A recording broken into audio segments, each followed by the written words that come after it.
Sri Sai Satcharita, Chapter 37, Chavadi Procession. In this chapter, Hemat Pant, after making some preliminary observations on some points of Vedanta, describes the Chavadi procession. Preliminary. Blessed is Sai's life for his devotees. Blessed is his daily routine. His ways and actions are indescribable. Sometimes he was intoxicated with Brahmanand, divine bliss, and at other times completely self absorbed. While doing so many things at the same time, he was yet unconcerned with them. Though he seemed at times quite inactive, he was not idle or dozing. He always abided in his own self. Though he looked calm and placid as the sea, he was deep and unfathomable. Who can describe his ineffable nature? He regarded men as brothers, women as sisters and mothers. He was a perfect celibate, as everybody knows. May the knowledge we got in his company last long unto death. Let us ever serve him with wholehearted devotion to his feet. Let us see him, God, in all beings, and let us constantly remember his name. Hemat Pant, after making some lengthy dissertations on some topics of Vedanta, which he himself considers as a digression, goes on to describe the Chavadi procession. Chavadi procession. Baba's dormitory has been already described. One day he slept in the masjid and on the next in the Chavadi near the masjid. He slept in the masjid and in the Chavadi on alternate days. This alternate sleeping at both these places went on till Baba's Mahasamadhi. From 10th December 1909, devotees began to offer regular worship to Baba in the Chavadi. This we will now describe with this grace. When the day of retiring to the Chavadi came, people flocked to the masjid and did bhajan in the mandap courtyard for a few hours. Behind them was a beautiful palanquin, to the right a Tulsi Vrindavan, and in front Baba adorned his seat, and there were the devotees singing bhajan. Men and women who had a liking for the bhajan came in time. Some took tal, chiplis and kartal, mridang, kanjiri and gol, all musical instruments, in their hands and conducted the bhajan. Sai Baba was the magnet who drew all the devotees to him. Outside in the open, some trimmed their divatyas, torches. Some decorated the palanquin. Some stood with the cane sticks in their hands and hailed victory to Baba. The corners were decorated with buntings. In the masjid, rows of burning oil lamps shed their light. Baba's horse Sham Karna stood fully decorated outside. Then Tatya Patil came with a group of men to Baba and asked him to be ready. Baba sat quiet in his place till Tatya came and helped him to get up by putting his arm under Baba's arm. Tatya called Baba by the name of Mama, maternal uncle. Really, their relationship was extremely intimate. Baba wore on his body the usual kafni,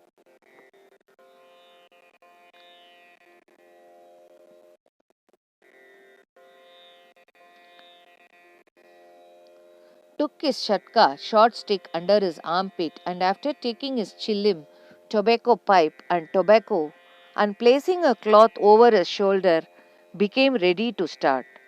Then Tatya placed a golden embroidered beautiful shawl over his body. After this, Baba himself put a few fuel sticks into the duni to keep it alive and with his right hand extinguished the lamp burning near the duni and then started for the chavadi. Then all sorts of musical instruments, band and horns, etc., gave out different sounds, and fireworks exhibited various colored views. Men and women singing Baba's name started walking, doing bhajan to the accompaniment of mridang and veena. Some danced with joy and some carried various flags. The Baldars announced Baba's name when he came on the steps of the masjid. On two sides of Baba stood persons who held charmers and others who fanned Baba. On the way were spread folds of cloth which Baba walked on, being supported by devotees' hands. Tatya Patil held the left hand and Mahalsapati the right, and Papu Sahib Jog held the chatra umbrella over his head. In the fashion, Baba marched on to the Chavadi. The fully decorated horse named Shamkarna led the way, and behind him were all the carriers, waiters, musical players, and the crowd of devotees. Harinam, the name of the Lord, was being chanted to the accompaniment of music, as also the name of Sai. In this manner, the procession reached the corner, and everyone who joined this party seemed pleased and delighted. On reaching this corner, Baba stood facing the Chavadi and shone with a peculiar aura. It seemed as if the face of Baba took over the glory of the rising sun.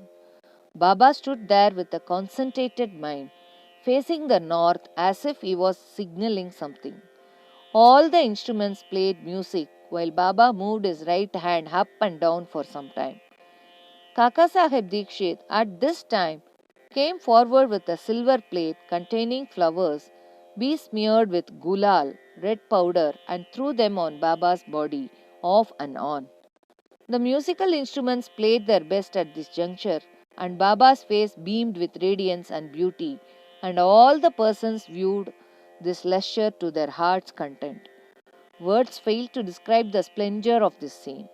Sometimes Mahalsapati began to dance as if possessed by some deity, but all were surprised to see that Baba's concentration was least disturbed. With the lantern in his hand, Tatya Patil walked on Baba's left side and Bharat Mahalsapati on the right, holding in his hand the hem of Baba's garment. What a beautiful procession and what an expression of devotion! To witness this, men and women, poor and rich, flocked there. Baba walked at very slow pace. Bhaktas followed on both sides with love and devotion. With joy permeating the whole atmosphere of the place, the procession reached the Chavadi. Those days are gone now.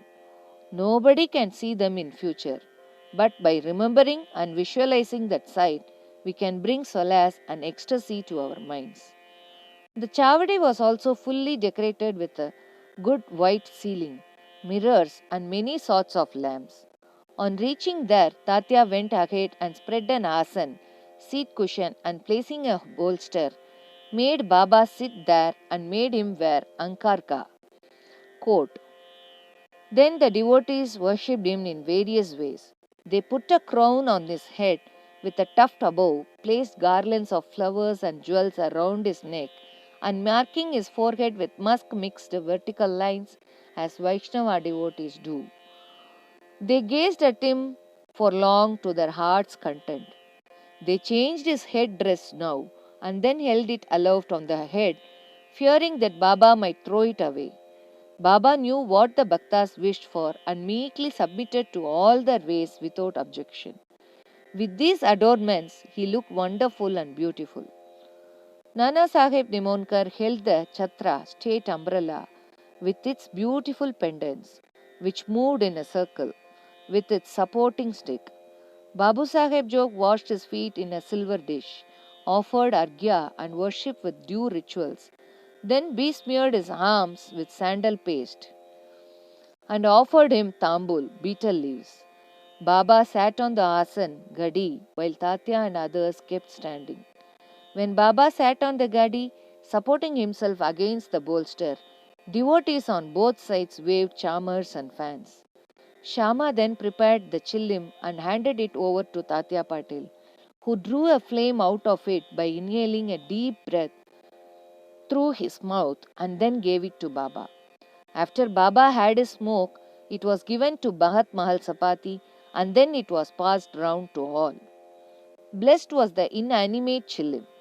It had first to undergo many ordeals of penance, such as being kneaded by pot makers, dried in the sun, and burnt in fire. and then it had the good fortune to get the contact of Baba's hand and his kiss. After this function was over, devotees put garlands of flowers around his neck and gave him scent and bunches of flowers. Baba, who was an incarnation of dispassion, cared a fig for all these necklaces and jewels and garlands of flowers and other decorations, but out of real love to his devotees. He allowed them to have their own way and to please themselves. Finally, Babu Sahib Jog waved the arti over Baba, observing all formalities, and the musical instruments played their auspicious tunes. When this arati was over, the devotees returned home, one by one saluting Baba and taking his leave. When Tatya Patil, after offering chilim, attar, scent, and rose water, stood to depart, Baba said to him lovingly, "Guard me properly. Go if you like, but return sometimes at night and inquire for me." On replying in the affirmative, Tatya Patil left the chavadi and went home. Then Baba himself prepared his bed. He arranged some sheets one upon another and thus making his bed, went to rest. We shall also now take rest and close this chapter with a request to the readers that they should remember Baba and his Chavadi procession daily before they retire and go to bed. Bow to Sri Sai. Peace be to all.